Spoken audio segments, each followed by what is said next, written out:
2 days passed after the signal died. Yuna barely slept. She stayed at her desk, running the data over and over, looking for something she could not yet name. Tejo brought her food she did not eat, and coffee she drank without tasting. The station was quiet. The screens showed nothing. The universe, as far as anyone else was concerned, was perfectly fine. Then the reports started coming in. The first one came from an observatory in Chile. A cluster of stars near the edge of the Andromeda Galaxy had gone dark. Not dimmed, not shifted, gone. One moment they were there, the next they were not. The astronomers who reported it sounded confused, not scared. They called it an anomaly. They assumed their equipment had malfunctioned. The second report came 6 hours later from a radio telescope in Australia. An entire arm of a distant spiral galaxy had stopped producing any signal at all. No light, no heat, no radio waves. The scientists there used the word unprecedented. They did not use the word dangerous. Yuna read both reports from her desk. Her stomach turned to ice. She showed them to Tejo. "It is spreading," she said. Tejo stared at the screen. "How fast?" Yuna pulled up her map of the signal's origin point and overlaid it with the new dead zones. She drew lines between them. She calculated distances and times. When she finished, she leaned back in her chair and pressed her hands against her face. "Faster than light," she said. "Whatever this is, it is moving faster than light." That should have been impossible. Nothing moved faster than light. That was the rule. That was the law that held the universe together. But the data was clear. Star systems hundreds of light-years apart were dying within hours of each other. The thing that was eating the galaxy was not following the rules. Over the next 24 hours, the darkness spread. It swallowed galaxies the way a fire swallows paper. Fast, complete, and without mercy. Observatories around the world began to notice. The news was slow at first, buried beneath politics and weather and celebrity gossip. But by the end of the first day, the sky itself started to change. People looked up and saw fewer stars. It was not obvious at first. Most people did not know the sky well enough to notice a few missing lights. But astronomers did, and they began to panic. Phone lines between observatories burned hot. Emails flew back and forth. Conferences were called, then canceled, then called again. Nobody had an explanation. Nobody had a plan. Yuna called Director Quan again. This time, he answered quickly.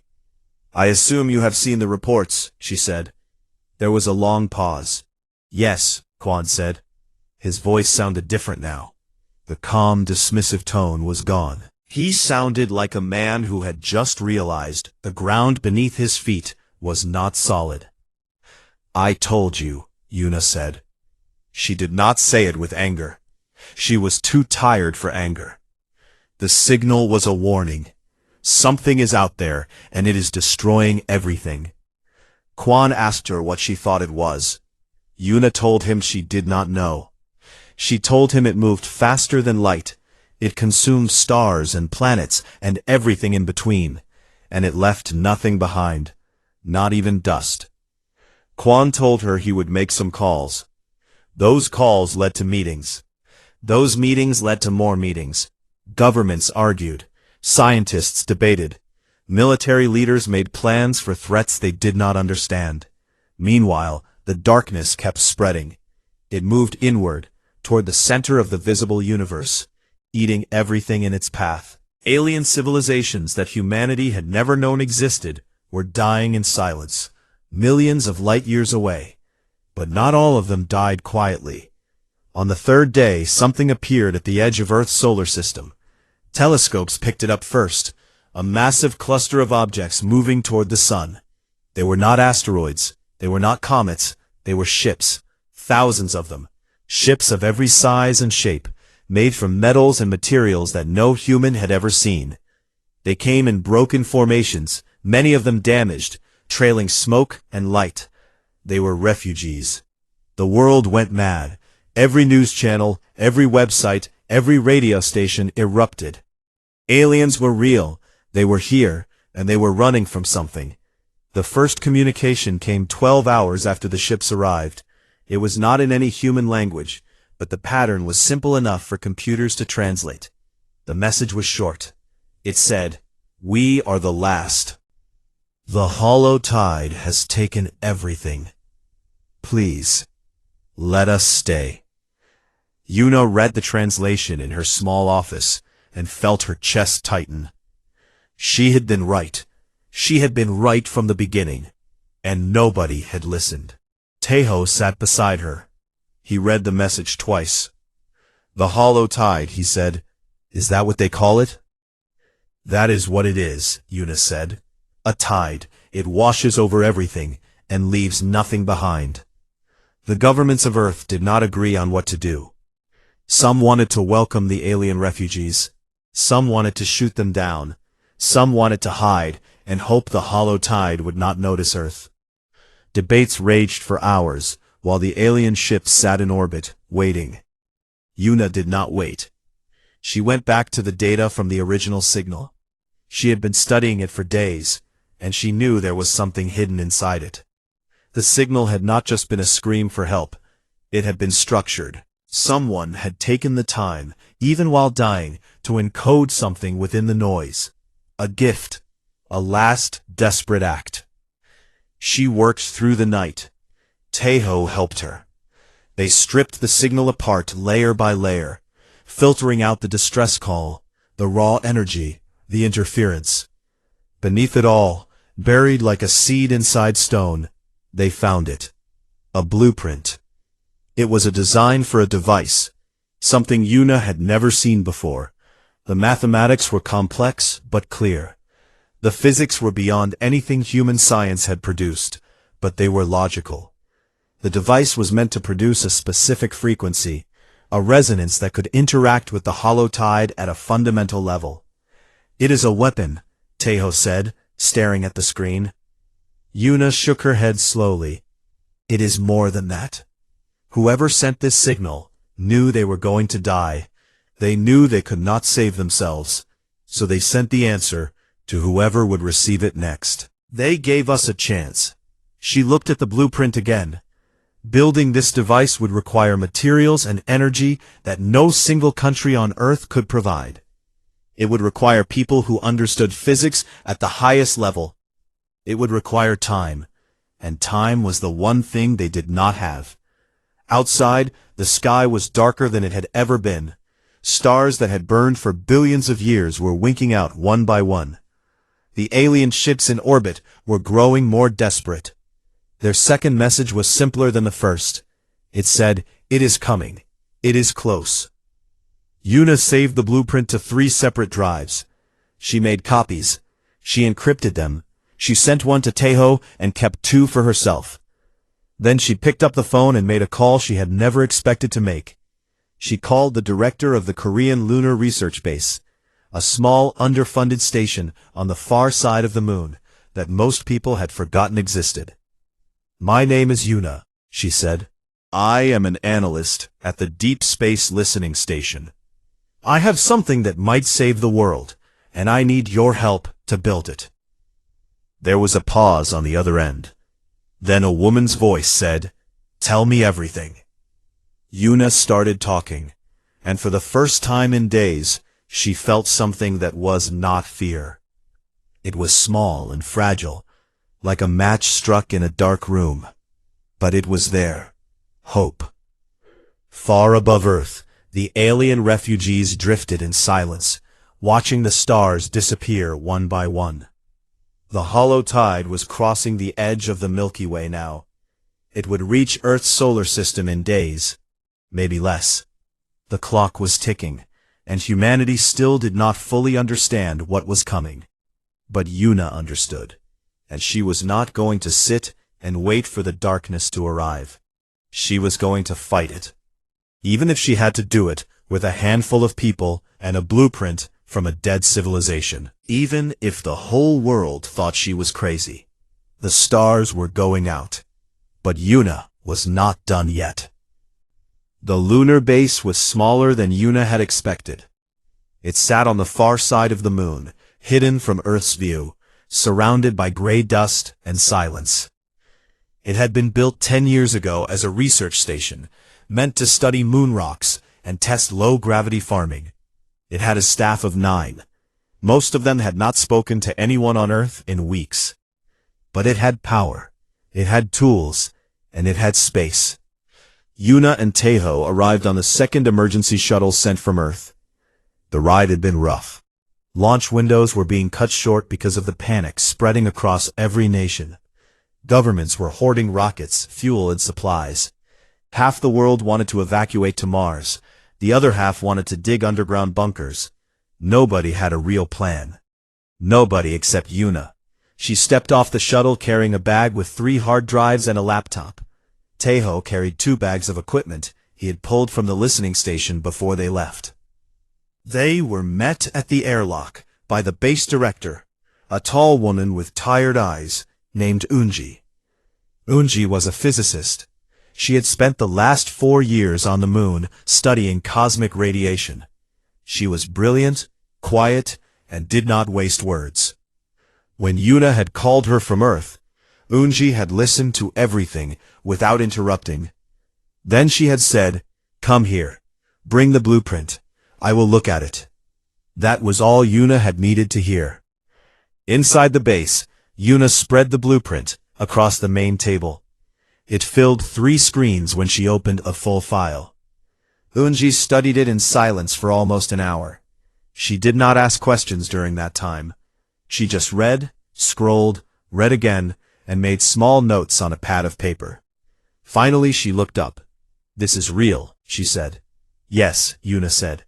"The physics are beyond us, but they are not impossible. Whoever designed this understood things about wave mechanics that we have only guessed at. The core idea is a resonance pulse, a frequency tuned to disrupt the structure of the hollow tide at the quantum level." Taeho asked, "Can we build it?" Eunji looked at him for a long time. "Maybe, but not with just the 3 of us." That was when Yuna told her about the other 2. She had made calls on the flight to the moon. The first was to an engineer named Jisoo. He worked at a shipyard in Busan, designing hull plating for deep-sea vessels. He was not famous. He had no awards. But Yuna had gone to university with him years ago, and she knew one thing about Jisoo that no resume could show. He could build anything. Give him scrap metal and duct tape, and he would give you a machine that worked. He did not need fancy labs or perfect conditions. He needed a problem, and he would solve it with his hands. Jisoo had not hesitated. "Tell me where to go," he had said. The second call was to a pilot named Doha. She was a test pilot for an experimental aircraft program that had been quietly shut down 2 years ago due to budget cuts. Doha was the kind of person who scared other pilots. She flew too fast, too close, and too calmly. She had once landed a damaged jet on a highway at night in the rain, walked away, and asked if there was food nearby. She was fearless, not because she did not understand danger, but because she had made peace with it a long time ago. Doha had listened to Yuna's explanation and said, "I will be there tomorrow." Both of them arrived on the next shuttle. Jisoo came with a toolbox he had packed himself. Doha came with nothing but the clothes she was wearing and a look in her eyes that said she was ready. The 5 of them stood in the main room of the lunar base. Yuna, Taeho, Eunji, Jisoo, and Doha. 5 people. That was all. 5 people against something that had eaten galaxies. She explained what the signal had been, where it came from, and what the hollow tide was doing to the universe. She showed them the maps, the dark zones spreading across the sky like ink dropped in water. She showed them the latest estimates. The hollow tide would reach Earth's solar system in less than 5 days. Nobody spoke for a while. Then Jisoo leaned forward. "What materials do we need?" That question broke the silence like a hammer through glass. Suddenly, everyone was talking. Eunji listed the components. Taeho cross-referenced them with the base's inventory. Jisoo started sketching modifications on a tablet. Doha asked about the delivery system. How would they get the weapon to the hollow tide? They worked through the night, and through the next day, then through the night again. Sleep came in short naps on the floor. Food was whatever could be eaten with one hand, while the other hand kept working. The biggest problem was power. The resonance device needed an enormous amount of energy to fire, more than the lunar base could produce, more than any single power source on Earth could produce. Unji calculated the numbers 3 times, hoping she was wrong. She was not. "We need a way to focus the energy into a single pulse," she said, "like a lens focuses light. If we can concentrate it, we might be able to use less of it." Jisoo thought about this. He walked around the base for 20 minutes, looking at walls, pipes, and equipment. Then he stopped in front of the old mining laser that the base had used years ago to cut rock samples. It was large, outdated, and had been sitting in storage, collecting dust. "I can modify this," he said. "If I rebuild the focusing array and connect it to the base's main reactor, we can channel the pulse through the laser's lens system. It will not be elegant. It might blow up. But it could work," Doha asked. "Could or will?" Jisoo smiled for the first time since he had arrived. "In my experience, those are the same thing." He started building. Taeho helped him, handing tools and holding parts in place. Jisoo worked with a calm speed that was almost hypnotic. His hands moved with certainty, as if he had built this device 1,000 times before. He cut, welded, wired, and connected. He talked to the machine as he worked, the way some people talk to plants. Meanwhile, Unji and Yuna focused on the frequency. The blueprint specified a precise resonance pattern, but it was tuned for a power source they did not have. They needed to recalculate the entire wave structure to match the energy they could actually produce. It was like rewriting a song for a different instrument. The melody had to stay the same, but every note had to be adjusted. Unji worked the math. Yuna ran simulations. They failed. They adjusted. They adjusted again. On the 14th try, the simulation held. The frequency stabilized. The numbers balanced. "There," Unji said, pointing at the screen. "That is our frequency." Yuna stared at the result. It was beautiful, in a way. A single wave pattern, elegant and deadly, designed to tear apart something that had destroyed civilizations beyond counting. On the 3rd day, Jisoo finished the device. It looked terrible. It was a mess of wires, metal plates, repurposed mining equipment, and parts from 3 different machines that were never meant to work together. It hummed in an unsteady way that made everyone nervous. "Will it hold?" Unji asked. "Once," Jisoo said. "It will fire once. After that, the whole system will burn out." "Then we do not miss," Doha said. She had spent the last 2 days studying the trajectory data. She would pilot the weapon to the edge of the hollow tide and fire it from close range. The shuttle she would use was not designed for combat. It was a cargo transport with basic controls and minimal shielding. Doha did not seem to care. "I need a clear path and 30 seconds, she said. "Give me that, and I will put this thing right down its throat." On the evening of the 3rd day, they gathered one last time. The device was loaded onto the shuttle. The frequency was programmed. The power systems were connected. Everything that could be done had been done. Yuna looked at the 4 people standing with her. An engineer who built miracles from junk. A pilot who laughed at death. A physicist who had rewritten the math of the universe in 3 days. And Taeho, steady, quiet Taeho, who had believed her from the very first moment. "Nobody asked us to do this," Yuna said. "Nobody needed to," Taeho replied. Outside the lunar base, the sky was half dark. The stars on one side of the horizon were gone. They could not see it, but they could see what it left behind. Nothing. A wall of nothing, creeping toward them like the edge of a shadow at sunset. Doha climbed into the shuttle. She strapped in. She ran her checks.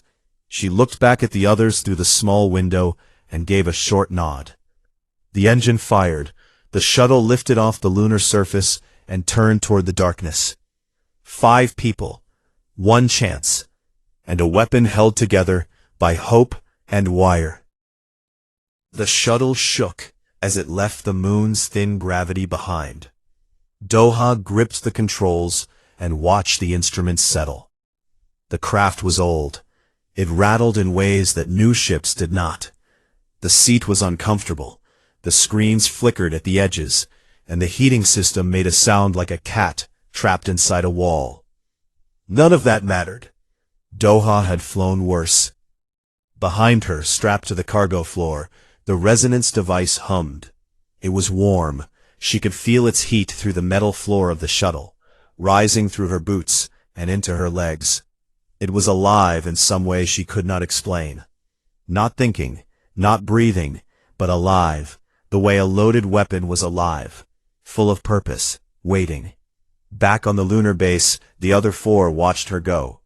Yunji stood at the main console, her hands hovering over the controls. Her job was the most delicate of all.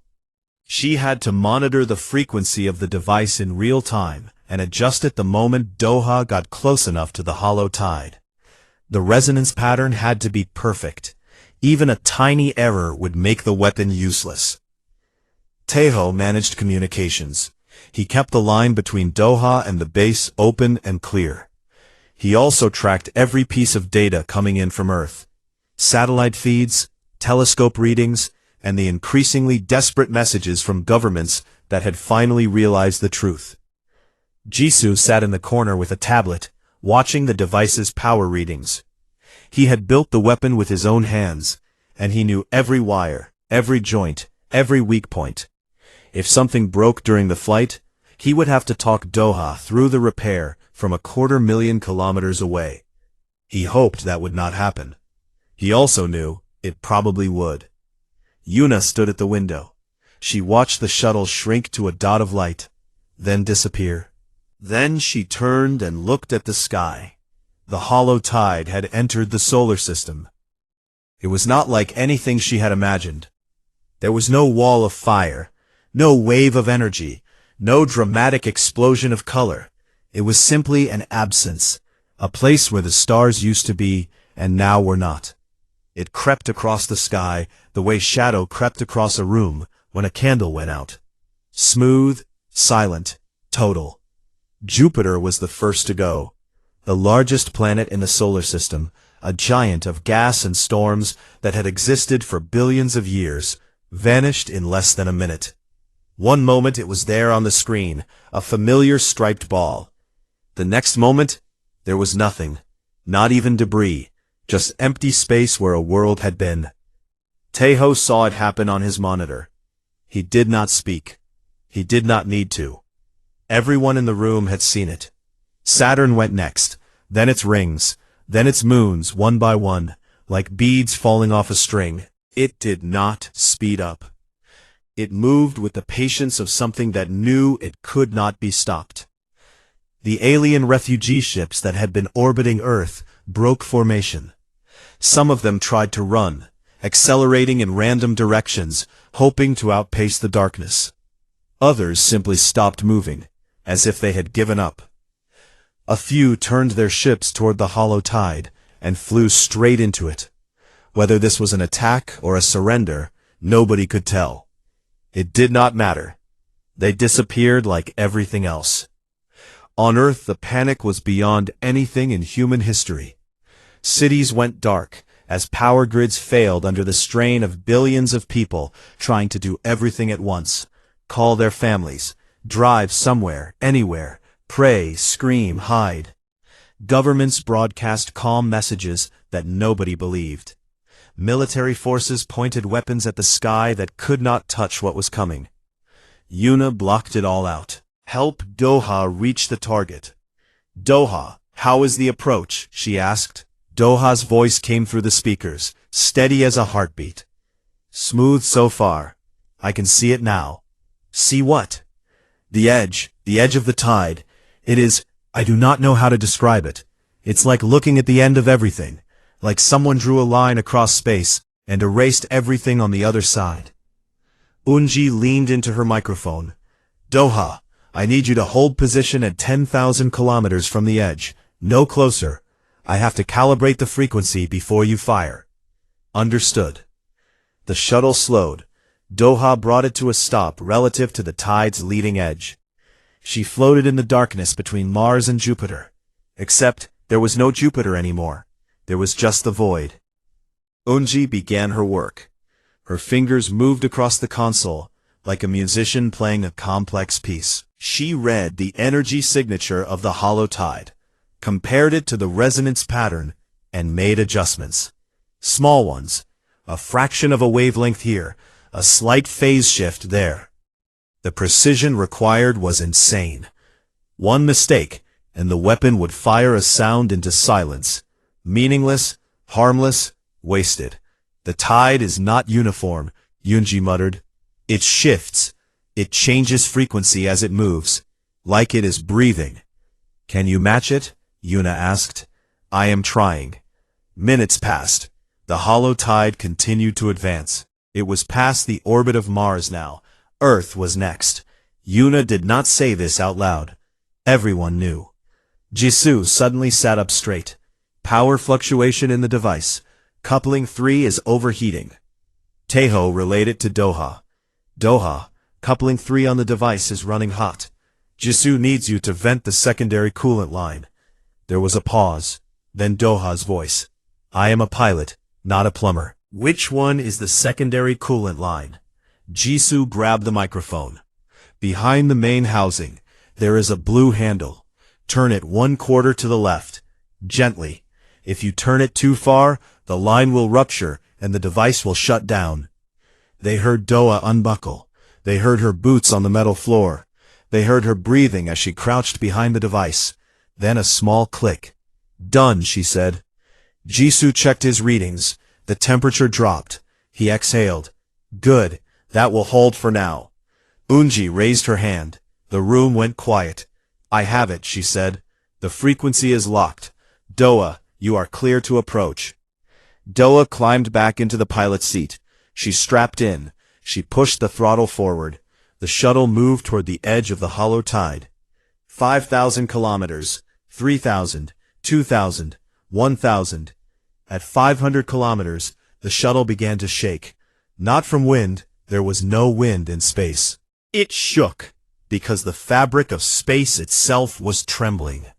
The hollow tide was not just darkness. It was a disruption in reality. The closer Doha got, the more the universe around her began to fall apart. Her instruments flickered. Her screens cracked. The lights went out, then came back, then went out again.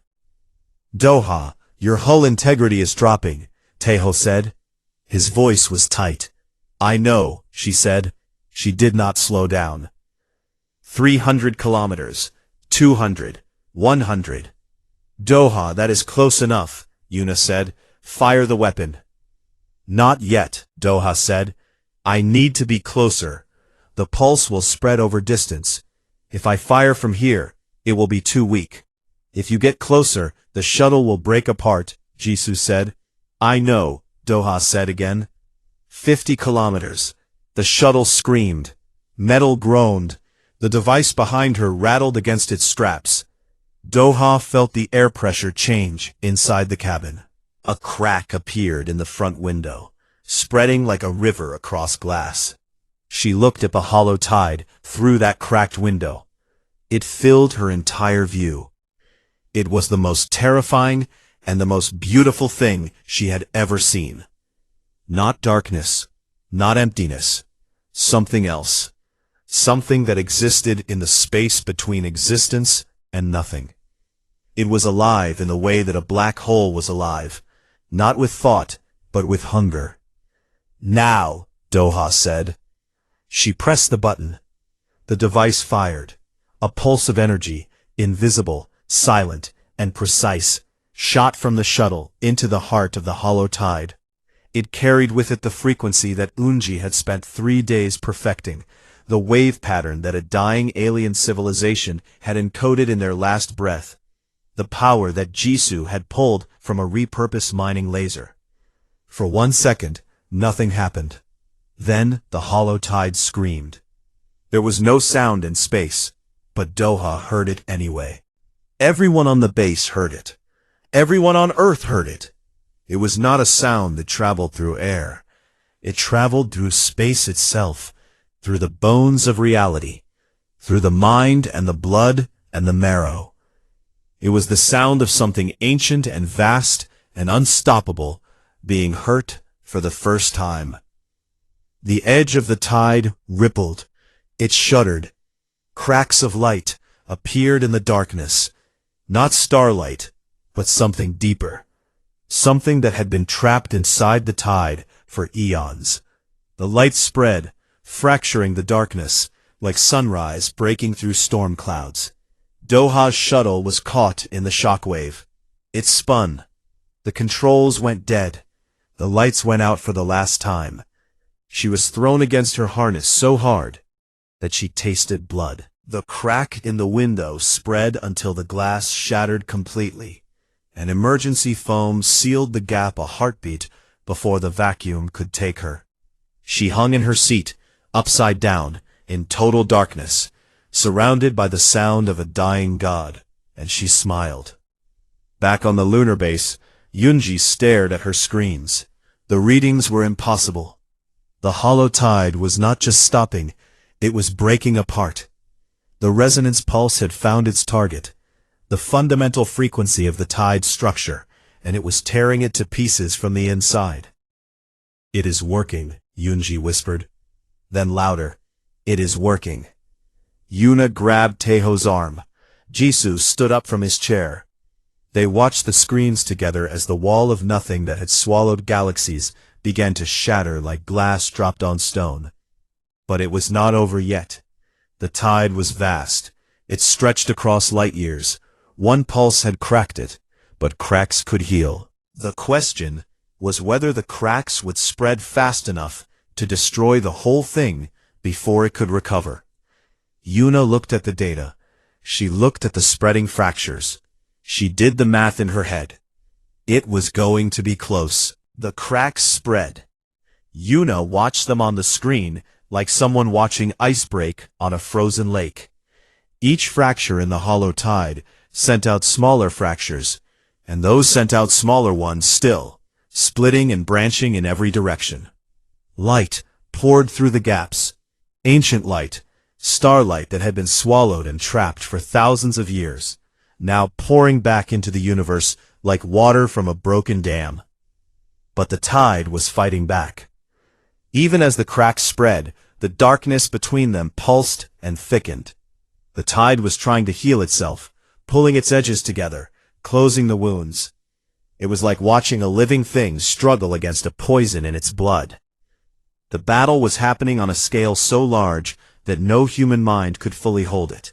Light years of destruction meeting light years of resistance, all in silence, all in the cold space between dead worlds. "The fractures are spreading at 62% of the tide's healing rate," she said. Her voice was flat, scientific, but her hands were shaking. "That is not enough. At this rate, it will close the cracks and recover within hours." The room went cold. Taeho looked at Yuna. "Can we fire again?" Jisoo shook his head. "The device is dead. I told you, it fires once. The entire focusing array burned out the moment it discharged. There is nothing left to fire." Yuna closed her eyes. She had known this was possible. She had hoped it would not come to this, but she had known. One shot, one chance, and it had not been enough. Then Doha's voice came through the speakers. It was weak, broken. The signal was barely holding together, but it was there. "I am still here," she said. Taeho grabbed the microphone. "Doha, your shuttle, what is your status?" A pause, static. Then, "The shuttle is finished. Life support is on backup. I have maybe 2 hours of air. But listen, I can see the tide from here. I can see the cracks. They are beautiful. Doha, we are working on a way to get you out, Tejo said. No, Doha said, listen to me. I am inside the crack zone. The largest fracture is about 40 kilometers from my position. I can see into it. There is something in there. Everyone stopped. What do you mean? Yuna asked. Inside the tide, where the cracks have opened, there is something at the center, a core. It is bright, not like a star, more like a heartbeat. It pulses. Every time it pulses, the cracks get smaller. It is healing the tide from the inside. Unji leaned forward. A core structure. Of course, the tide is not random. It has a central point, a source. If the core is destroyed, the healing stops. Can the resonance reach it? Yuna asked. Not from the device. The device is gone. But the frequency is still programmed into the shuttle's communication array. If Doha can broadcast the resonance pattern directly into the core at close range, using the shuttle's own systems as an amplifier, it might be enough. The room was silent. Everyone understood what Unji was saying. The shuttle's communication array was not designed to produce that kind of energy. Using it as an amplifier would overload every system on the ship. The power surge would be massive, and Doha would be at the center of it. Doha, Yuna said carefully. Did you hear that? I heard it. You do not have to do this. Another pause, longer this time. They could hear Doha breathing. Slow, steady. Yuna, Doha said, I have spent my whole life flying toward things that other people flew away from. That is who I am. I did not come up here to turn around. Yuna felt tears on her face. Then we will guide you in. Jisoo worked fast. He wrote a program that would reroute the shuttle's remaining power into the communication array and broadcast the resonance frequency at maximum strength. He uploaded it to Doha's shuttle through the fragile link. It took 11 minutes. Every second felt like a year. Doha received the program. She loaded it. She ran a quick check of her remaining systems. Engines, dead. Navigation, partial. Life support, failing. Communication array, functional. I have enough power for one broadcast, she said. After that, everything goes dark. Make it count, Jisoo said quietly. Doha turned her shuttle toward the core. She could see it clearly now, pulsing inside the wounded tide like a heart inside a chest. It was enormous, larger than the moon, larger than Earth, a sphere of cold light that beat with a slow, terrible rhythm. Each beat sent waves of darkness out through the cracks, sealing them, rebuilding the tide piece by piece. She flew toward it. The shuttle groaned around her. Pieces of the hull were peeling away. The air inside was getting thin. Her vision blurred at the edges. She tightened her grip on the controls and kept going. 100 kilometers from the core. 50. 20. The light of the core filled her window. It was blinding and cold at the same time. She could feel it pressing against her mind, not with thoughts, but with weight. The weight of every star it had eaten, every world it had erased, every voice it had silenced. It was old beyond counting, and it was hungry beyond measure. Doha was not afraid. She had never been afraid, not of speed, not of height, not of the dark. Fear was a language she had never learned to speak. I am in position, she said. On the lunar base, 4 people stood together in silence. Yuna held Tejo's hand. Onji gripped the edge of her console. Jisoo pressed his palms flat against the table and bowed his head. Yuna said, Fire when ready, Doha. Doha looked at the core one last time. She thought about the sky above Busan where she had first learned to fly. She thought about the smell of rain on hot pavement. She thought about her mother's voice singing in the kitchen on Sunday mornings. She thought about the stars, all the stars she had ever seen, all the stars she would never see again. Then she pressed the button. The shuttle screamed with light. Every system overloaded at once.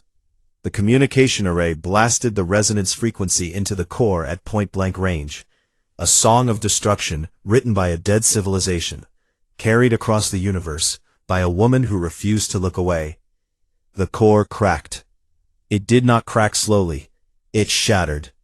The fracture was instant and absolute, like a mirror hit by a bullet. The light inside the core exploded outward in every direction, tearing through the hollow tide like fire through paper. The darkness that had eaten galaxies, that had silenced civilizations, that had spread across the universe like a plague, it broke apart. It disintegrated. It turned to dust, and then the dust turned to nothing, and then the nothing turned to light. The shockwave hit the lunar base 4 minutes later. The building shook. Screens shattered. Alarms screamed. Then silence. Yuna opened her eyes. The screens were dead.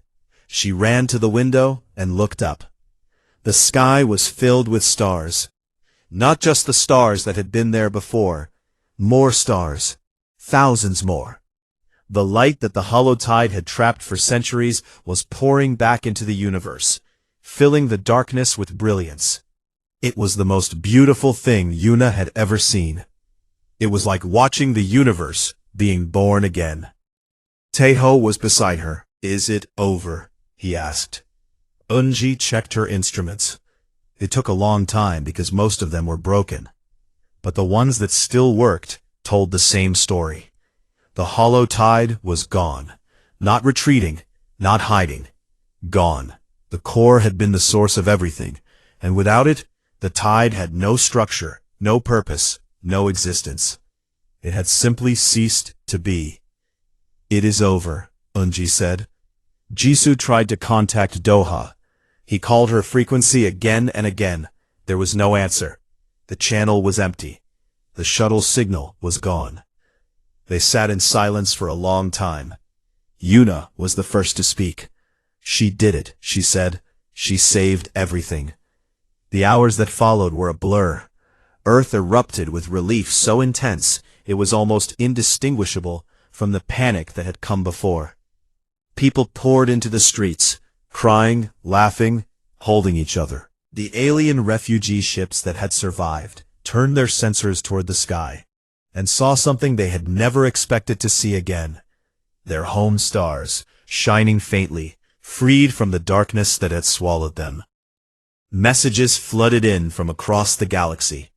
Civilizations that had been hiding, dying, running, they all sent the same question. Who did this? Who stopped the hollow tide? The answer traveled slowly. It passed from ship to ship, from world to world, from one end of the recovering galaxy to the other. It was not a government. It was not a fleet. It was not an ancient empire with technology beyond imagination. It was 5 humans, from a small planet, in an ordinary solar system, in a galaxy that nobody had paid attention to before. Yuna sent one final transmission. She broadcast it on the same frequency that the original signal had used, the frequency of the dead civilization that had given them the blueprint. She sent it in every language Earth had, and in the simple repeating pattern that the aliens would understand. The message said, "Next time, do not ignore the warning." Then she turned off the transmitter and sat down. Taeho brought her coffee. It was cold, because the heating system was broken. She drank it anyway. Outside, the stars burned brighter than they had in 1,000 years. And somewhere among them, in the place where the core had been, a new point of light was forming. Small, steady, warm. The scientists would later confirm it was a new star, born from the energy released when the tide collapsed. They would name it after Doha. She did not know that she would become the most important person in galactic history, that her name would be spoken on worlds she had never heard of, that the blueprint she had decoded would become the foundation for a new age of cooperation between Earth and 100 alien civilizations. She did not know any of that. She was just tired. She was sitting in a broken room on the far side of the moon, drinking cold coffee, surrounded by 3 people she trusted with her life, and the memory of one who had given hers. The sky was full of stars, and for the first time in a long time, so was Yuna. Yuna had worked at the Deep Space Listening Station for 3 years. It was a quiet job. Most days, she sat in front of a wall of screens, watching lines move up and down, listening to the empty hum of the universe. The station was built on a hill in the middle of nowhere, far from any city. It was funded by the government, but nobody important ever visited. Nobody cared what happened there. Her job was simple. She watched for signals, radio waves, light pulses, gravity shifts, anything that came from deep space. In 3 years, she had found nothing, just noise. The kind of noise that stars and black holes made when they did what they always did. It was boring, and she had accepted that it would always be boring. Until that night. It was past midnight. Yuna was drinking cold coffee and reading a book when her screen blinked. She looked up slowly, expecting the usual glitch. But the line on the screen was not random. It moved in a pattern, up, down, up, down. Then it repeated. The same pattern again and again. She put down her coffee. She leaned forward and typed a command. The computer confirmed what she already felt in her gut. This was not noise. This was a signal, and it was coming from outside the galaxy. Her hands were shaking when she picked up the phone. She called Taeho. He was the only other person in the building. He worked on the floor above, handling data logs and system checks. He was calm, patient, and one of the few people Yuna trusted. "Come down here," she said. "Right now." Taeho arrived 2 minutes later, still rubbing his eyes. He looked at the screen. Then he looked at Yuna. Then he looked at the screen again. "How long has this been going on?" he asked. 4 minutes, Yuna said. "It started at 12:17.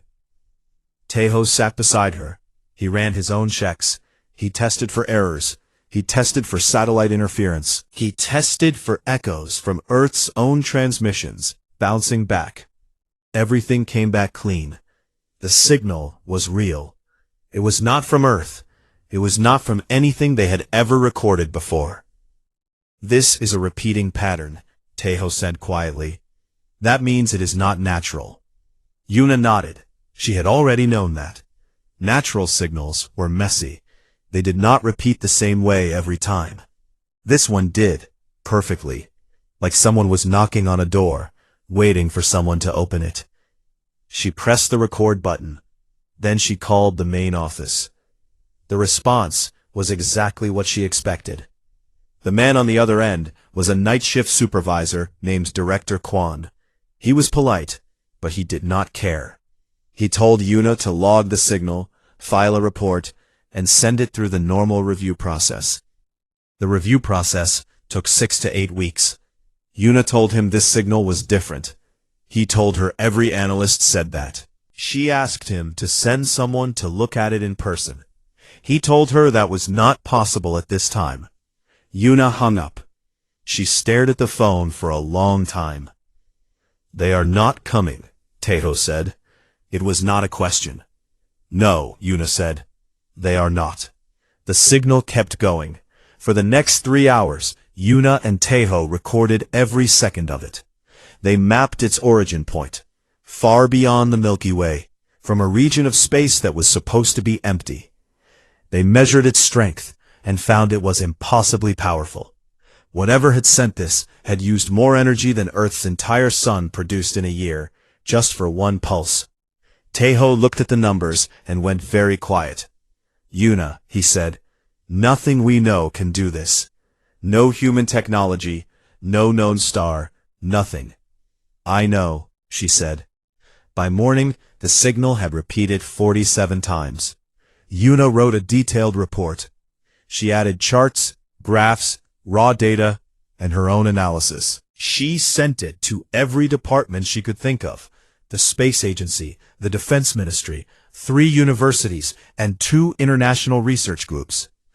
Over the next week, the responses came in one by one. The Space Agency said the signal was likely a data error. The Defense Ministry did not respond at all. One university said it was interesting, but not urgent. The other two ignored her completely. The international group said they would look into it, which Yuna knew meant they would not. She stood in the parking lot on the 7th day, staring at the sky. Taeho stood next to her. Neither of them spoke for a while. "They think we are crazy," Yuna said. "Maybe we are," Taeho said. But his voice told her he did not believe that. That night, the signal changed. Yuna was at her desk when the pattern shifted. The steady knock became faster. The pulses came closer together, overlapping, growing louder in ways that should not have been possible. Her screen flickered. The lights in the room dimmed for a moment. She grabbed Taeho's arm. They watched together as the signal hit its peak, a single massive burst of energy that made every instrument in the station scream. Alarms went off. Screens cracked. The lights went out completely. Then silence. When the backup power kicked in, Yuna checked the systems. The signal was gone. Completely gone. The space where it had come from was now empty. Not just quiet, empty. As if whatever had been sending the signal no longer existed. Taeho ran a scan of the origin region. What he found made his face go pale. The area of space where the signal had come from, a region that should have held hundreds of star systems, was dark. No light, no heat, no radiation of any kind. It was as if someone had taken an eraser and wiped that part of the universe clean. "Yuna," Taeho whispered, "those stars are gone." She felt something cold move through her body. Not fear exactly, but something deeper, something older. "That was not a message," she said slowly. "That was a warning. Someone out there was screaming for help, and now they are gone." She looked at Taeho. He looked back at her. They both understood what the other was thinking, but neither wanted to say it out loud. Whatever had killed those stars, whatever had silenced that signal, it was still out there, and it was moving.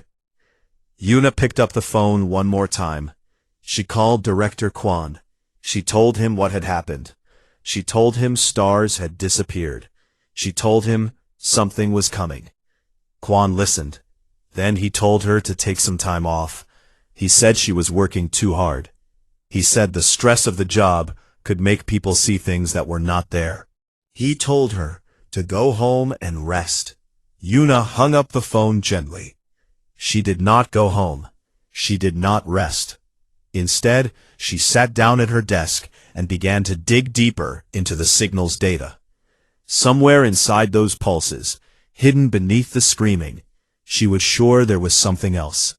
A message within the message, something the sender had buried for whoever was smart enough to find it.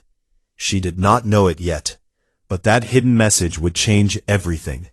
Not just for her, not just for Earth, but for every living thing in the galaxy. The clock on the wall read 3:47 in the morning. Outside, the stars looked peaceful and still. But Yuna knew better now. The darkness between those stars was not empty. It was hungry, and it had already started to feed.